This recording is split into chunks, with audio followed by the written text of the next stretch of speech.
और इस वक्त एक बड़ी खबर आ रही है।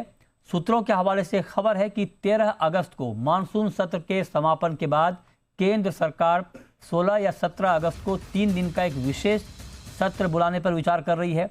इस दौरान परिसीमन बिल को सदन में पेश किया जा सकता है। जी हां, परिसीमन बिल संसद में पेश हो सकता है। इसके साथ ही संसद में जारी गतिरोध को खत्म करने के लिए किरेन रिजिजू ने लोकसभा में नेता प्रतिपक्ष राहुल गांधी से आज मुलाकात की। करीब 50 मिनट तक ये मुलाकात चली और इस बैठक में कांग्रेस सांसद प्रियंका गांधी भी मौजूद रही। इन दोनों खबरों पर बात करने के लिए हमारे साथ जुड़ रहे हैं जी मीडिया संवाददाता नीरज पांडे। नीरज, बताइए क्या खबर?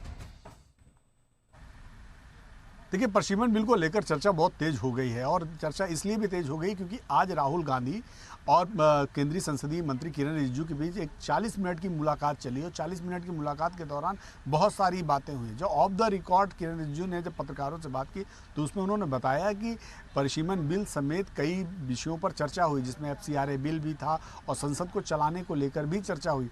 सूत्रों की जो हमारी जानकारी है, उस जानकारी के अनुसार 16, 17 और 18 ये 3 दिन का एक्सटेंडेड सेशन किया जा सकता है। यानी कि सेशन वैसे तो समाप्त होना था 13 को ही, लेकिन अब सेशन को बढ़ाया जाएगा और शायद 16, 17 और 18 ये 3 दिन सेशन चलाया जाएगा और इस दौरान सरकार परिसीमन बिल ला सकती है। और इसके लिए राहुल गांधी से बाकायदा संसदीय मंत्री किरेन रिजिजू की चर्चा भी हुई और वो इसलिए चर्चा हुई कि विपक्ष का सहयोग सरकार को मिले।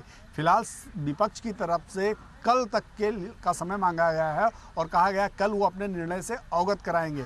विपक्ष लेकिन इस बात पर भी अड़ा, उसने अपनी भी मांग रखी। राहुल गांधी ने सरकार को स्पष्ट कर दिया है कि सरकार की तरफ से पहले जो छात्रों पर लाठियां चार्ज हुई हैं, जो उनके साथ मारपीट की गई, उन पे जो मुकदमा दर्ज हुआ है, तो स्टूडेंट एट्रोसिटी जो हुई है उस पर सरकार सदन में डिबेट करे, चर्चा करे और उसमें गृह मंत्री अमित शाह का स्टेटमेंट होना चाहिए। ये विपक्ष की तरफ से एक बड़ी डिमांड है। विपक्ष की तरफ से सरकार के सामने ये बाकायदा शर्त रखी गई है। अब देखना ये होगा कि सरकार उस पर क्या निर्णय करती है, लेकिन एक बात तो तय है, सरकार परिसीमन बिल लाना चाहती है और परिसीमन बिल लाकर जो देश में है, जो अगला चुनाव है 2029 का लोकसभा चुनाव है, वो नए परिसीमन यानी बढ़ी हुई सीटों के साथ कराना चाहती है। और इसके लिए सरकार चाहती है कि इसी सेशन में इस परिसीमन बिल को पेश कर दिया जाए। नंबर गेम की बात करें यदि, तो सरकार के पास फिलहाल नंबर गेम लगभग मिलता जुलता नज़र आ रहा है, क्योंकि 360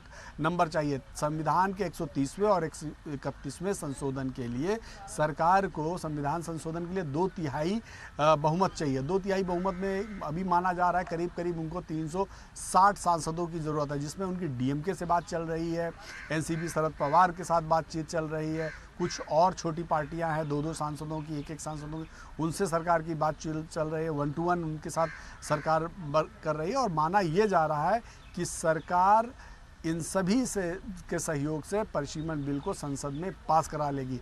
यहाँ एक बात समझनी ज़रूरी है, यदि DMK सपोर्ट में आता है तब भी और DMK अगर एब्सटेन करता है तब भी, दोनों ही दशा में सरकार को इसका सीधा फ़ायदा मिलेगा और सरकार 360 के जादुई आंकड़े को पाने में सफल रहेगी। फिलहाल आज संसद का दिन इसलिए इम्पोर्टेंट है कि परिसीमन बिल की चर्चा और कवायद तेज हो गई है।